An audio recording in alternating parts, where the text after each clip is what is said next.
Chers amis, bonjour. Si vous regardez ce culte chez vous, c'est peut-être que vous n'avez pas voulu venir à l'église ou que vous n'avez pas pu.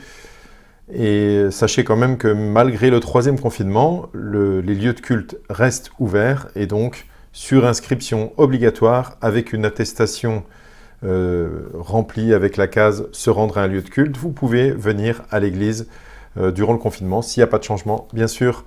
En tout cas, bienvenue à chacun d'entre vous. Que le nom du Seigneur soit béni. On va passer quelques temps à chanter. Et puis tout à l'heure, on va découvrir pour la prédication un psaume. Mais un psaume un petit peu étonnant. Bon, je vous en dis pas plus pour l'instant. À tout à l'heure.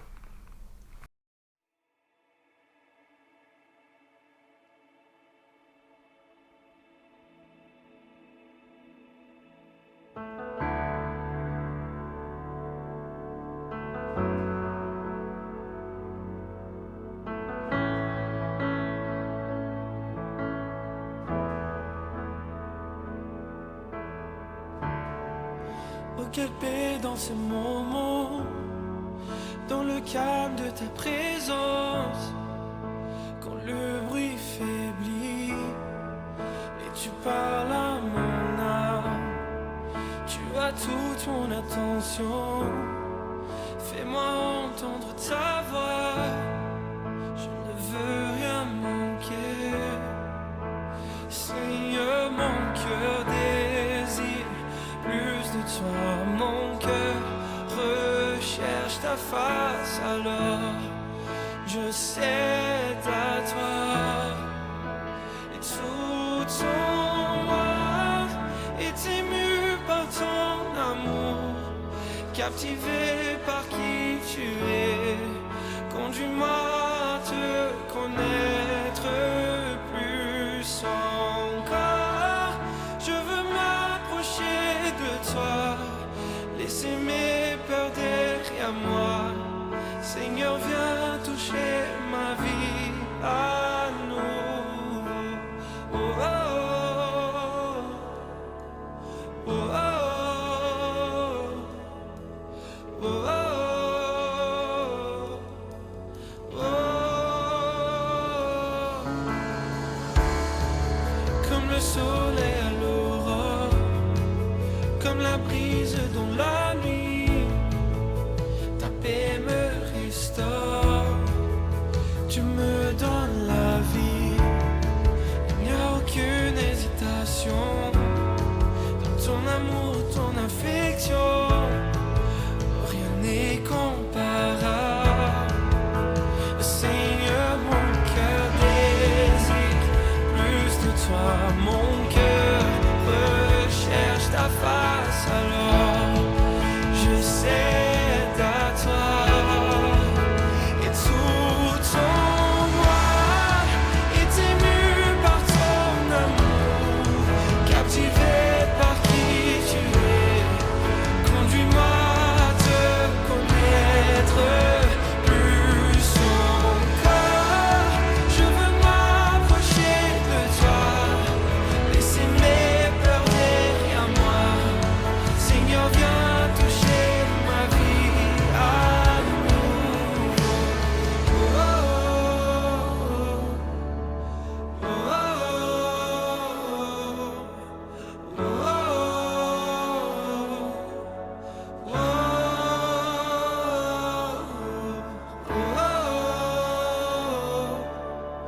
oh,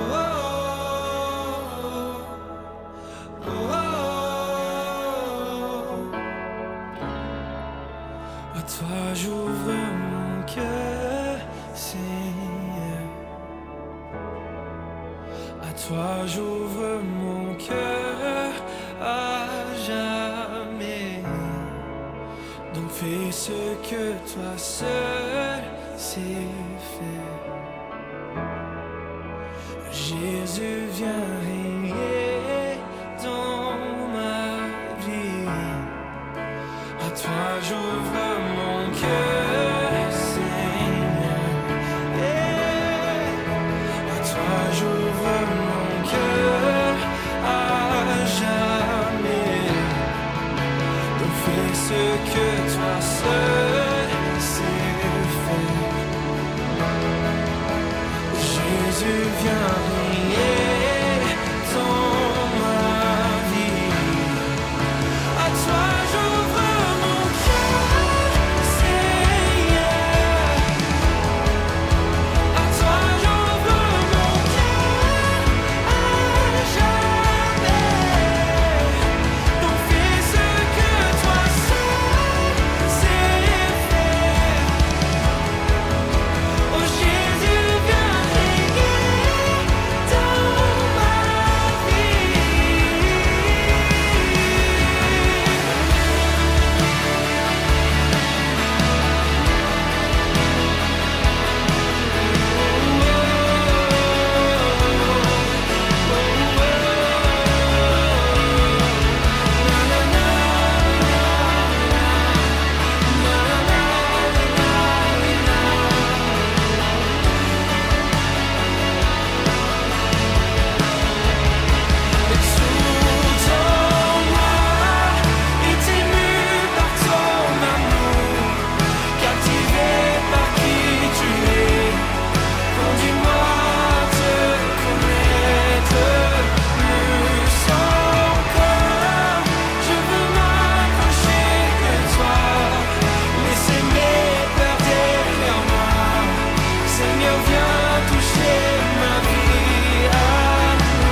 Et tout en moi est ému par ton amour, captivé par qui tu es. Conduis-moi à te connaître plus encore. Je veux m'approcher de toi, laisser mes peurs derrière moi. Seigneur, viens toucher ma vie à nouveau.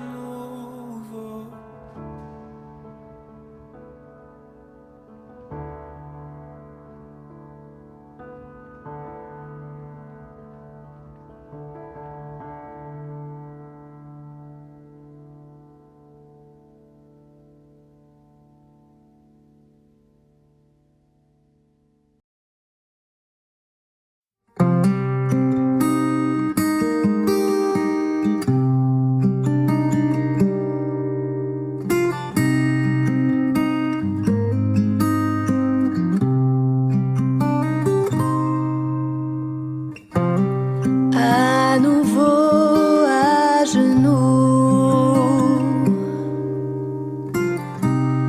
effondré dans la boue, je n'arrive pas à garder tes lois.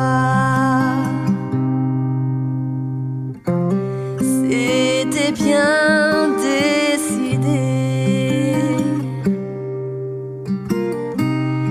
ne pas recommencer.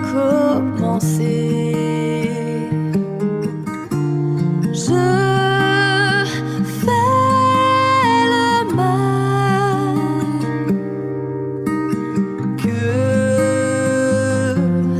je ne veux pas. Tu appelles tes enfants à sentir leur misère s'approcher, repentant de toi, tendre Père. Je me jette à tes pieds, implorant ta pitié.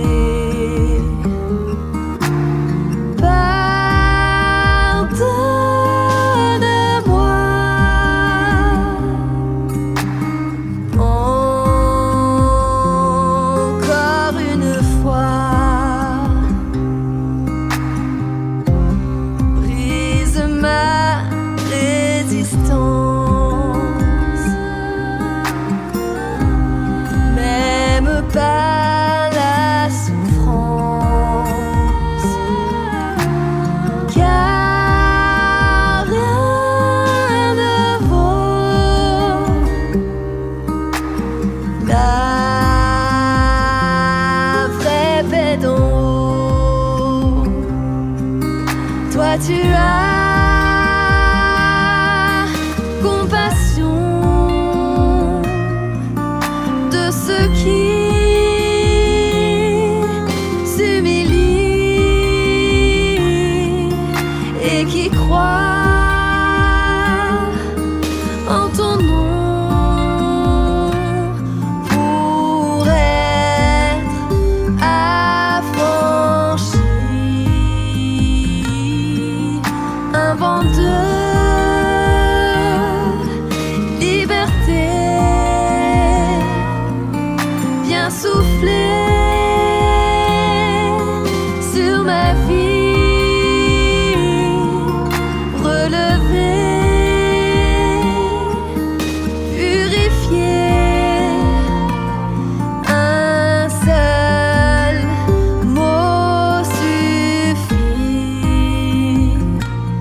Merci.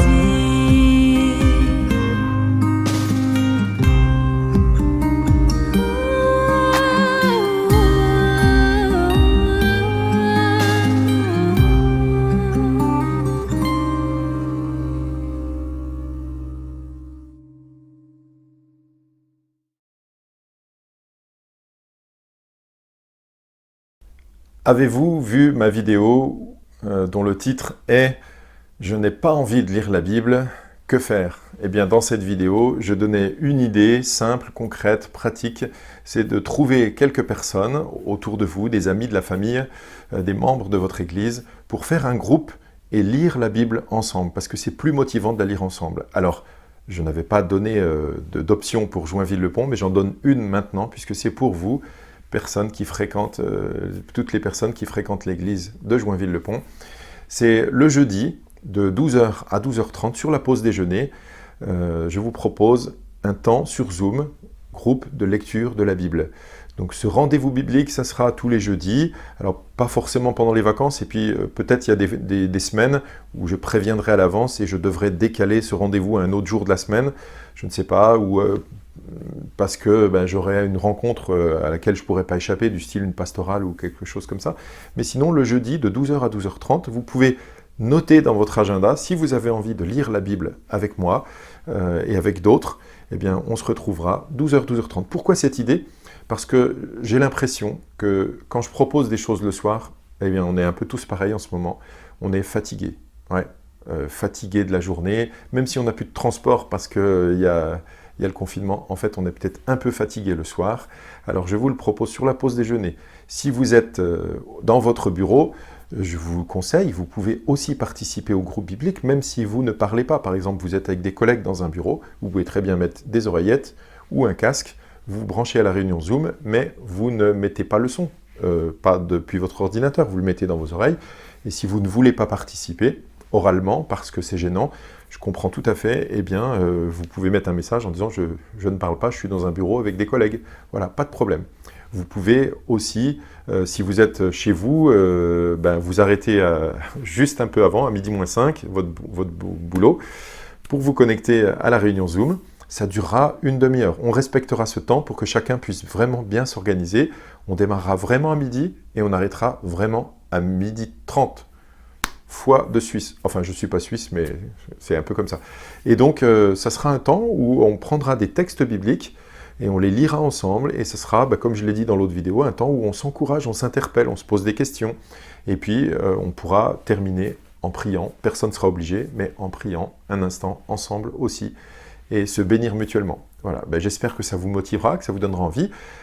J'ai fait aussi une petite vidéo, c'est pas par hasard, sur comment se connecter à Zoom sans Internet et avec un téléphone fixe seulement, par exemple, parce que je sais que dans l'église, il y a des personnes qui auront peut-être du mal à se connecter à Zoom, qui ne savent pas faire, trop compliqué. Eh bien, c'est super simple en fait de se connecter avec un téléphone fixe. Regardez ma petite vidéo, mon tuto, et vous saurez faire. Donc comme ça vous permettra de vous connecter sans voir, mais en écoutant et en pouvant parler aussi pendant ce temps biblique.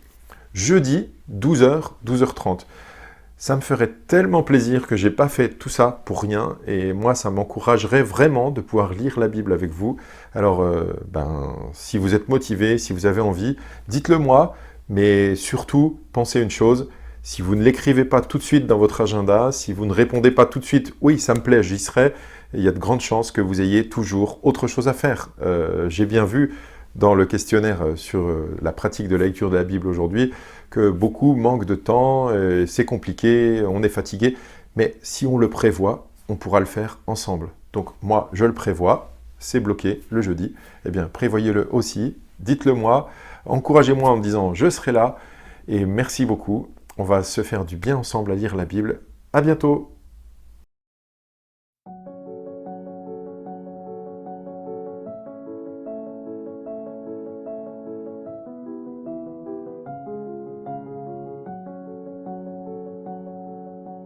Viens dans ma vie, tu verras, suis cette mélodie et elle te guidera.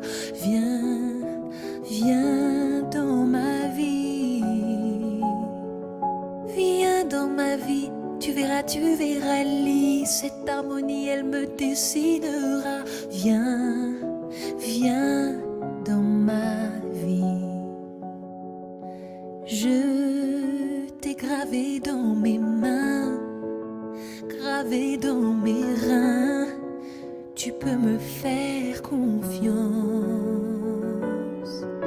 N'oublie jamais ce refrain, jamais que demain sera une autre chance.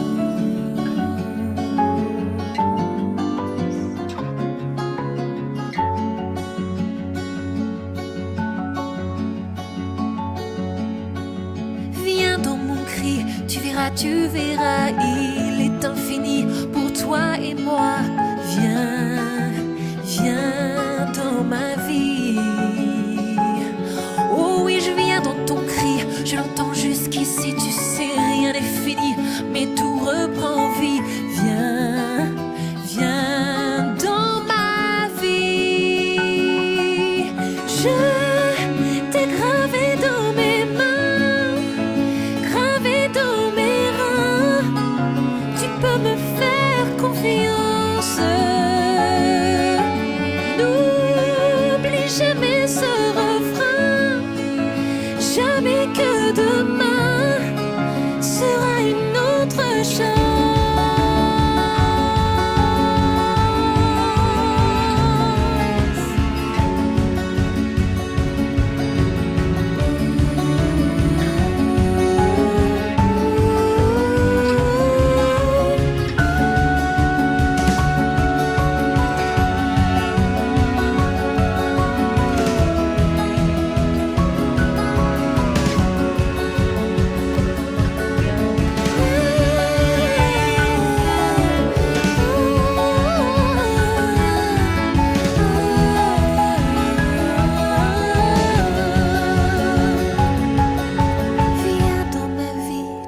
Tu verras que si tu te perds, tu me retrouveras. Viens dans ma vie. Tu sais mon petit, c'est une question de choix. Moi, je t'ai choisi, alors réponds-moi et viens.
Nous voilà repartis pour un troisième confinement. On ne s'y attendait pas vraiment. J'espère que vous tenez bon, que vous avez le moral, la santé aussi. C'est pas facile de vivre confiné, encore une fois. Enfin, c'est pas le cas de tout le monde, hein. Il y a peut-être des gens qui nous regardent de loin et qui sont totalement libres. En ces temps de crise, lire les psaumes peut nous être vraiment bénéfique. En effet, vous avez remarqué, les psaumes expriment des prières, des chants à Dieu, et ils expriment des choses positives, mais aussi des choses négatives, hein. Vous l'avez remarqué, les choses négatives comme par exemple la souffrance, le sentiment d'abandon, l'impression que Dieu n'est plus là, la mort, le rejet, les doutes, les craintes, l'incompréhension, bon, et j'en passe, j'allais dire et des meilleurs, non, et des pires en fait. Il y a aussi des choses positives, bien sûr, heureusement, dans les psaumes, comme la joie, le bonheur, la délivrance, le salut, les miracles, la confiance en Dieu, le secours de l'Éternel, tout cela, voilà. Et vous avez sans doute remarqué, et j'en parle de temps en temps à l'Église, et j'ai fait une série de prédications sur les psaumes cet été, enfin l'été 2020. Donc vous avez remarqué souvent, il y a des psaumes, par exemple, qui commencent mal, qui disent toute la souffrance, tout ce qui va mal dans la vie, et puis il y a quand même à la fin, ou au bout d'un moment, il y a une note d'espérance, de joie, même si elle est petite, parfois elle est un peu plus conséquente, mais ça finit, on va dire, ça finit bien, et ça montre que on a quand même confiance en Dieu, et que tout va bien, et du coup, quand on lit ces psaumes-là, même si la partie désagréable, négative, nous dérange un peu, c'est pas celle-là qu'on retient par cœur d'ailleurs, on finit par une touche positive et là on a envie d'apprendre par cœur les quelques mots qui sont du style le Seigneur me délivrera, il sera avec moi. Alors là on retient ça nous fait du bien. Ça nous rassure de voir ces notes positives à la fin des psaumes et ça nous aide à penser et à croire que nos épreuves ne dureront pas toujours, et ça nous fait du bien. Aujourd'hui, je vais vous faire découvrir un psaume qui est assez différent des autres. Vous allez voir pourquoi. C'est un genre de psaume qu'on n'a pas envie d'apprendre par cœur. Ça n'est pas le psaume 23, « L'Éternel est mon berger ». Il y en a plein qui apprennent ce psaume parce qu'il est beau, il est magnifique, et puis il est réconfortant.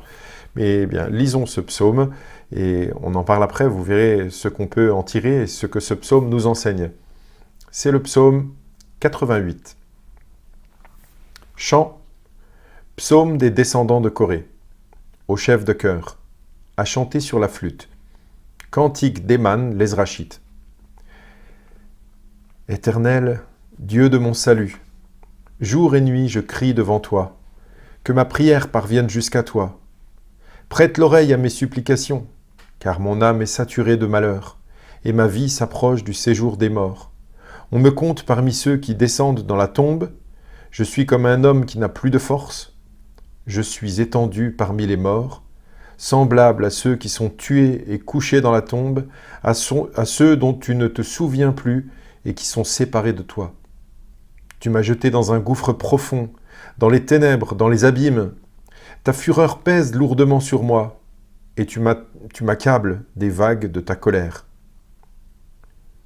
Peut-être vous avez remarqué, il y a marqué pause. Quand il y a marqué pause dans les chants, c'était pour marquer une pause dans les chants, dans ces psaumes. Souvent, on accélère, mais là, aujourd'hui, vu ce qu'on vient de voir, ça donne envie de faire une pause. On a déjà vu pas mal de souffrances.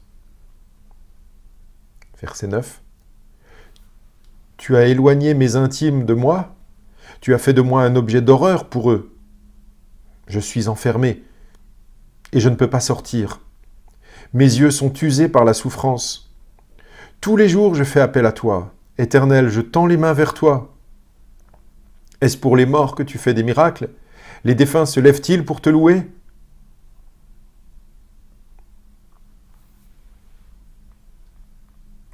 Parle-t-on de ta bonté dans la tombe, de ta fidélité dans le gouffre de perdition?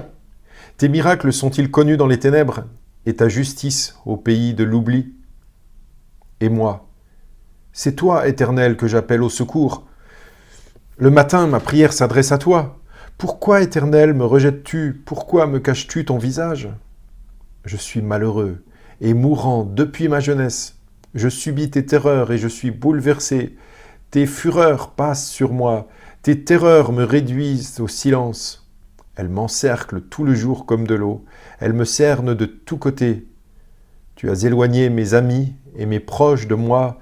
Mes intimes, ce sont les ténèbres. Pourquoi ? Pourquoi ce psaume est-il écrit dans la Bible ?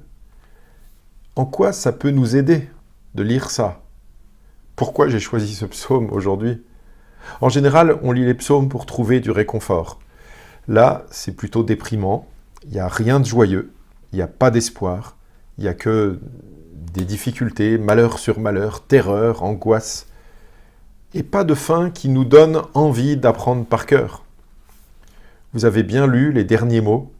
Mes intimes, ce sont les ténèbres. Et le dernier mot du psaume, un mot qui a été répété 3 fois dans ce psaume, c'est le mot ténèbres. Pas très joyeux. Alors, nous allons tirer 4 enseignements de ce psaume. C'est un psaume vraiment particulier. Le premier enseignement, un croyant peut vivre des moments difficiles, ça peut durer longtemps, et ça n'est pas forcément dû au péché. Le deuxième point, ça sera, un croyant peut avoir l'impression que Dieu l'a abandonné, et c'est horrible. Troisième enseignement, un croyant peut poser des tas de questions à Dieu, mais il n'aura pas automatiquement de réponse. Et le quatrième enseignement, et si on s'inspirait de ce psaume pour prier ? Premier enseignement, un croyant peut vivre des moments difficiles, ça peut durer longtemps, et ça n'est pas forcément un péché qui l'a mené à cela. Mais je reprends certains passages, je ne vais citer que certains passages de ce psaume 88, et vous allez voir combien c'est douloureux, combien la vie de cet homme émane, je ne sais pas si vous aviez déjà entendu parler de lui, Éman l'Ezrachite, combien sa vie a été une succession de souffrances. Mon âme est saturée de malheur, je suis comme un homme qui n'a plus de force, ta fureur pèse lourdement sur moi.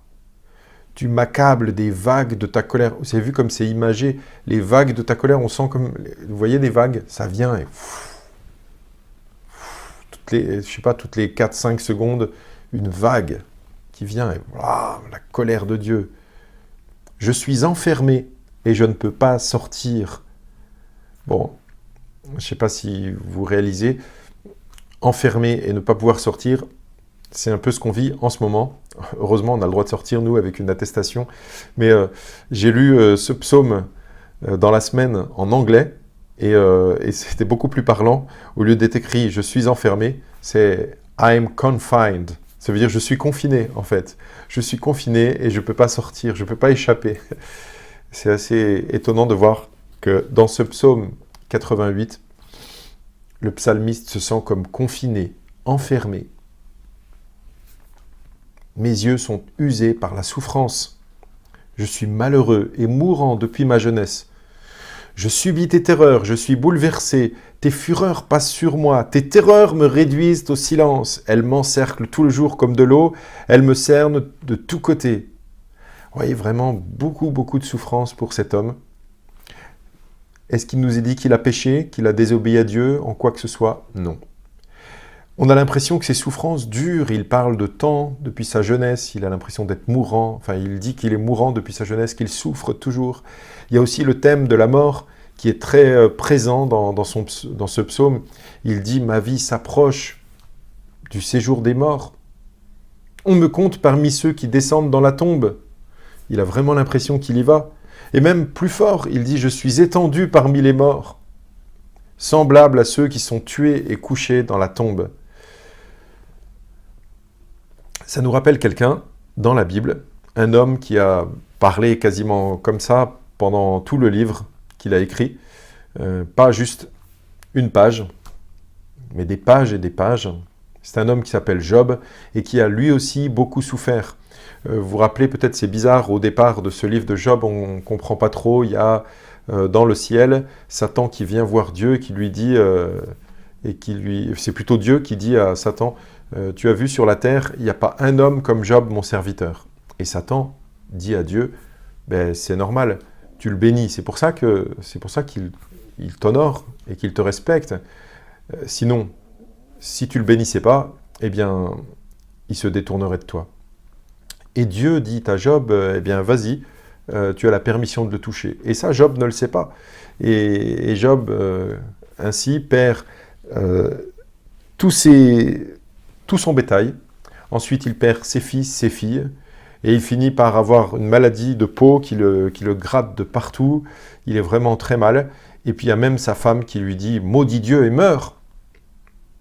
Et Job souffre terriblement.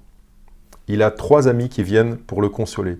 Et pour le consoler, la consolation, après 7 jours de silence, ça se transforme vite en accusation. Ils disent à Job, en résumé, « Si tu souffres tous ces malheurs, c'est parce que tu as péché contre Dieu. Repens-toi, demande pardon à Dieu et il te rétablira. » Et en fait, c'est faux. C'est pas à cause du péché que Job souffre cela.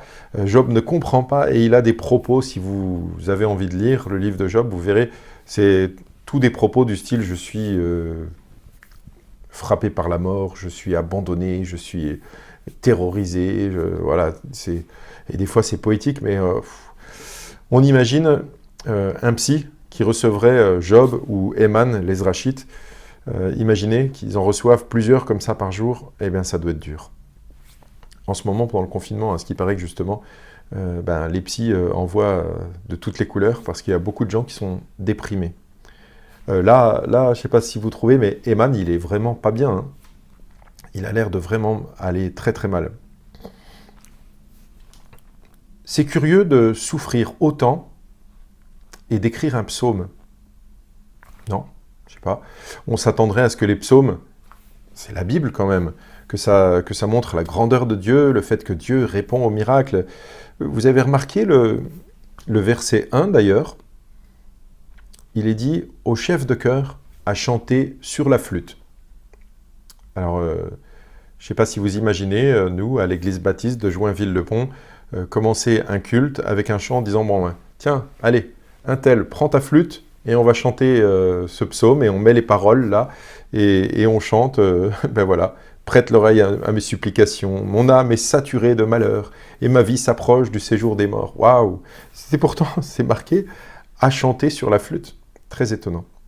La plupart de nos chants sont joyeux et on célèbre donc la force de Dieu, le fait qu'il répond, qu'il est bon, qu'il est grand. Et quand on sélectionne pour nos chants, enfin ceux qui les ont composés, quand ils sélectionnent des parties des psaumes, pratiquement tout le temps, ils sélectionnent les parties les plus gaies, les plus joyeuses. Mais il y a aussi des parties un peu plus sombres dans les psaumes. Et c'est dommage, peut-être, de ne pas les montrer en tout cas, parce qu'elles ont quelque chose à nous enseigner aussi. Alors, deuxième point, c'est un croyant peut avoir l'impression que Dieu l'a abandonné, et bien sûr c'est horrible, mais Dieu est là. Regardez ce que ressent Éman les Zrachites. Donc je reprends un peu dans ce psaume tous les moments où il se sent abandonné, rejeté de Dieu. Il dit que ma prière parvienne jusqu'à toi, mais en fait, il sent que ça ne se fait pas, en fait. Sa prière ne parvient pas, on dirait. Prête l'oreille à mes supplications. Mais on a l'impression que, pour Éman, c'est comme si Dieu ne prêtait pas l'oreille, en fait. À un moment, il dit qu'il est semblable à ceux dont... Il dit, je suis semblable à ceux dont tu ne te souviens plus et qui sont séparés de toi. Pourquoi, Éternel, me rejettes-tu? Pourquoi me caches-tu ton visage? Dieu a-t-il véritablement abandonné Éman? Dieu a permis que ces paroles soient écrites dans la Bible et ça doit nous surprendre. Moi, ça me surprend. Dieu n'a pas voulu cacher ces paroles d'Éman les Zrachites. Il aurait pu tout effacer, en fait, en disant « Non, attendez, on ne peut pas mettre ça dans ma Bible, hein.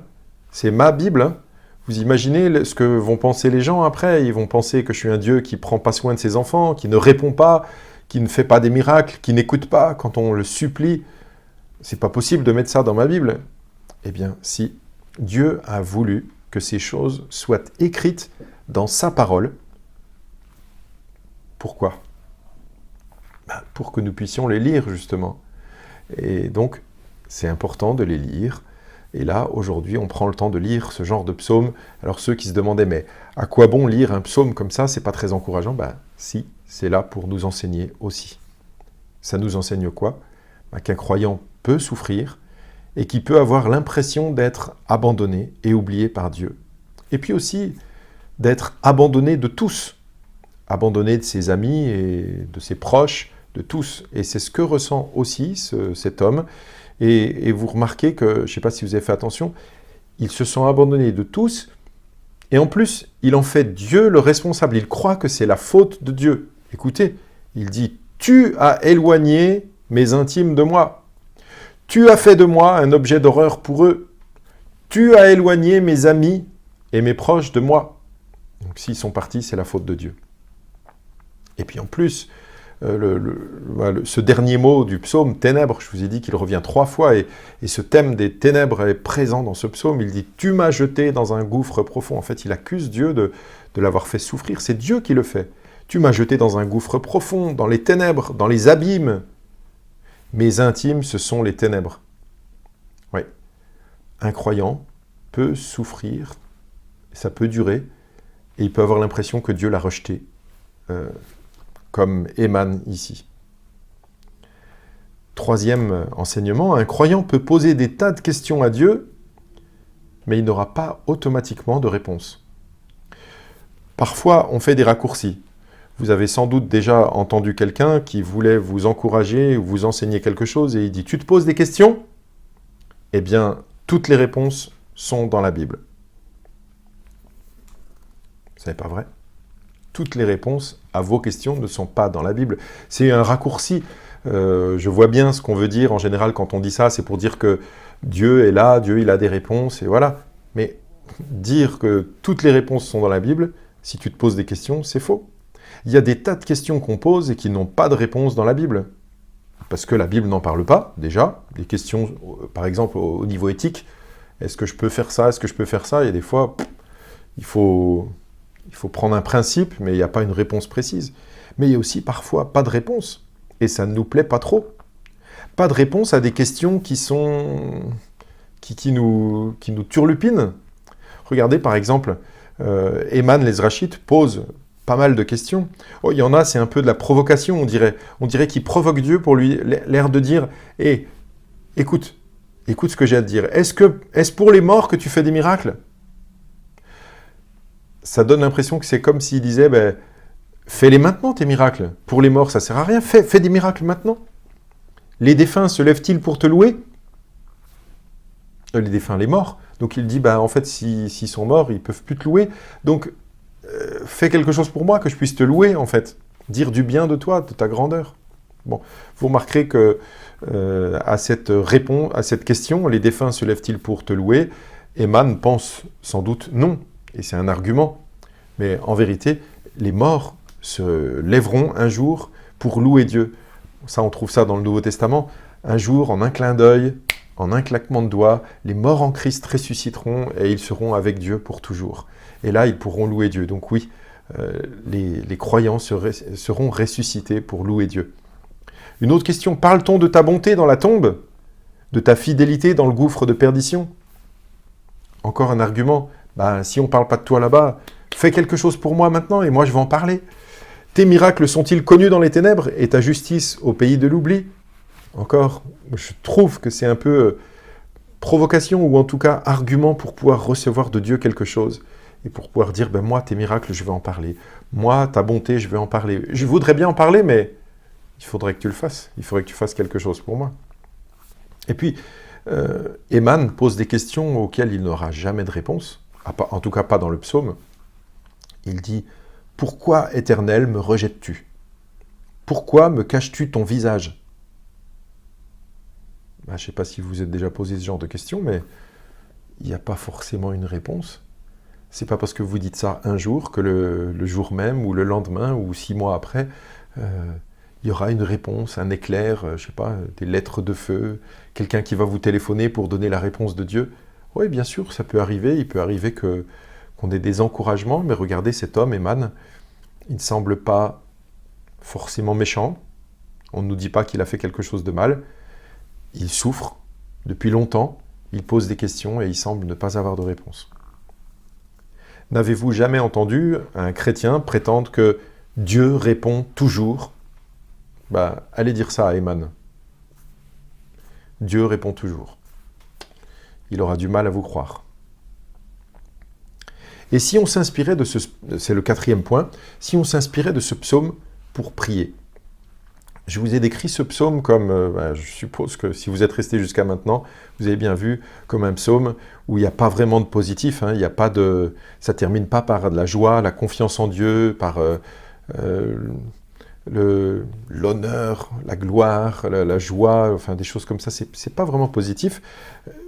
Il n'y a pas de note d'espoir dans ce psaume, on dirait.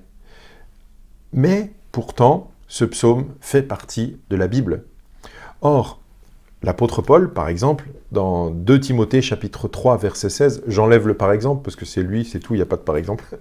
Dans 2 Timothée 3, 16, l'apôtre Paul dit « Toute l'écriture est inspirée de Dieu et utile pour enseigner, pour convaincre, pour corriger, pour instruire dans la justice, afin que l'homme de Dieu soit formé et équipé pour toute œuvre bonne. » Homme, femme, homme en tant qu'humain, en fait.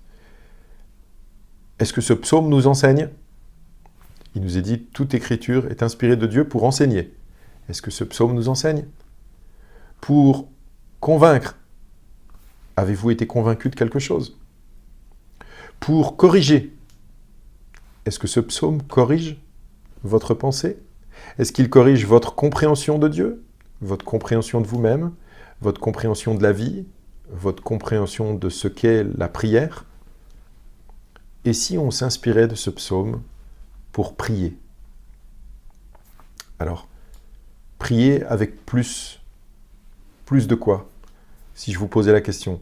En lisant ce psaume, ça me donne envie de prier avec plus de sincérité, plus d'honnêteté, plus de transparence, en osant dire ce que je ressens. Remarquez aussi la persévérance à chercher Dieu de cet homme qui souffre et qui se sent abandonné de Dieu et de tous. Il persévère finalement dans sa foi. « Jour et nuit, je crie devant toi. Tous les jours, je fais appel à toi. Éternel, je tends les mains vers toi. Et moi, c'est toi, Éternel, que j'appelle au secours. Le matin, ma prière s'adresse à toi. » Vous avez vu, le matin, jour et nuit, tous les jours.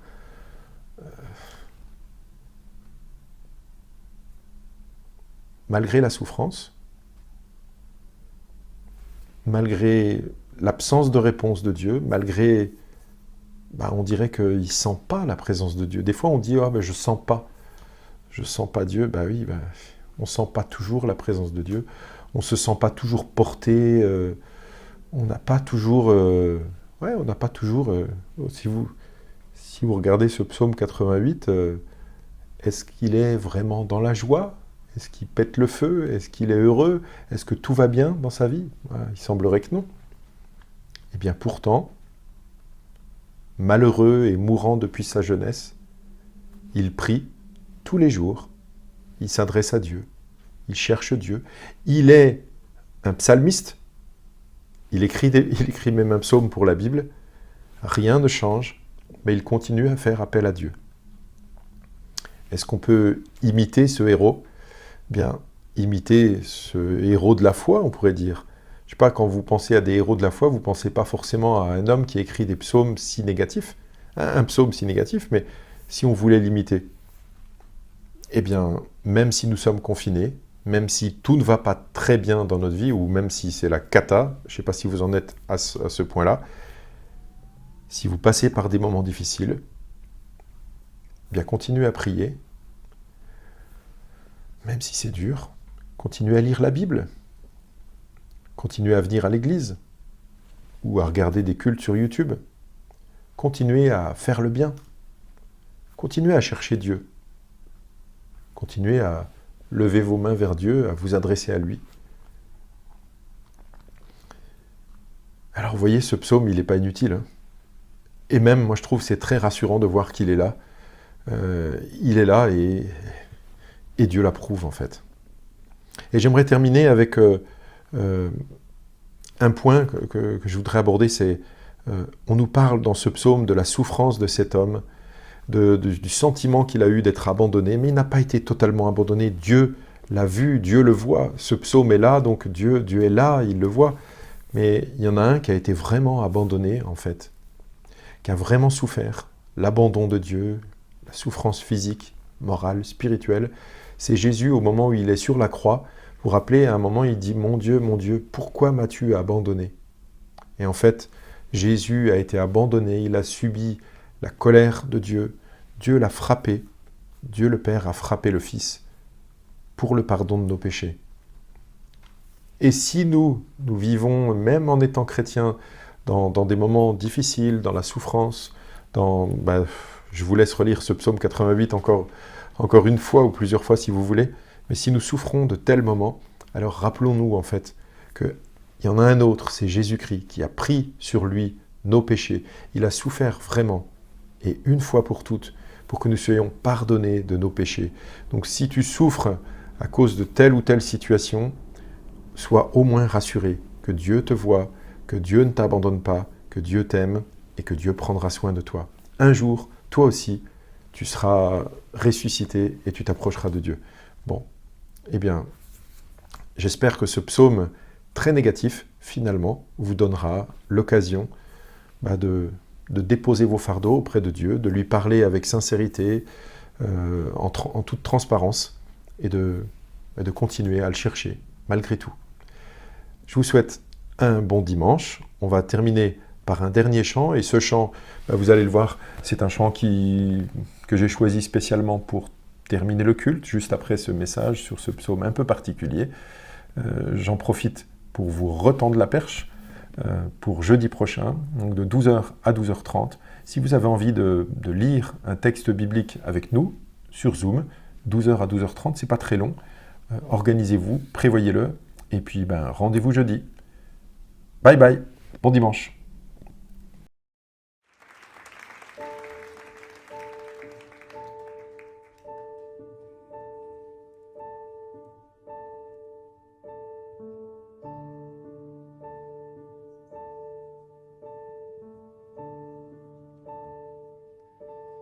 Quand je suis las et que mon âme est faible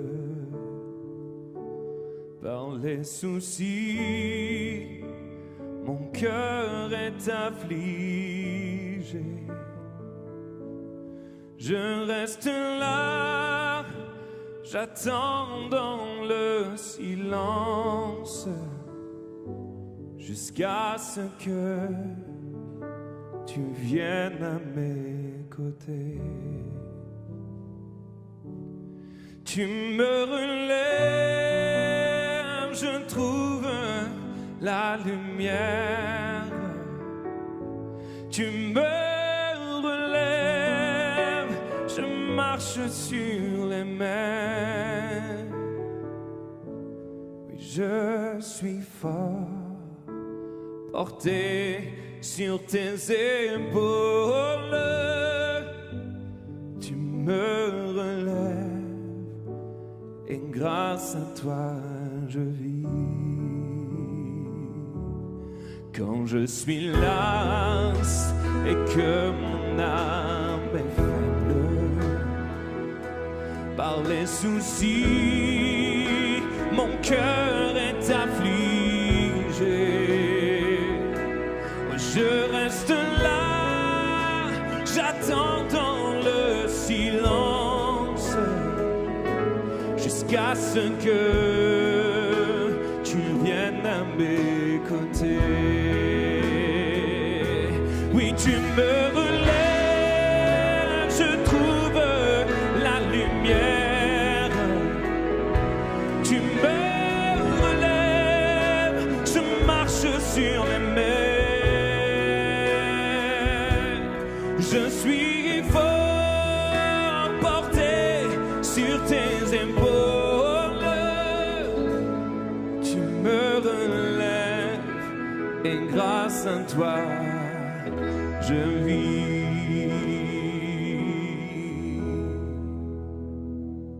Tu me relèves, je trouve la lumière. Tu me relèves, je marche sur les mers.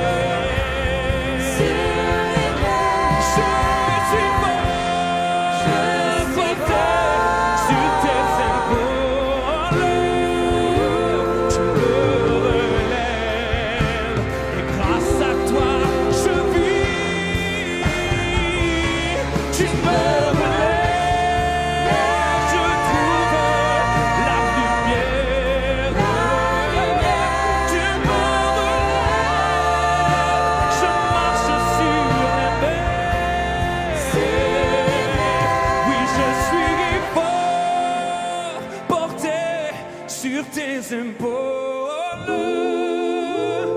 Tu me relèves et grâce à toi, je vis.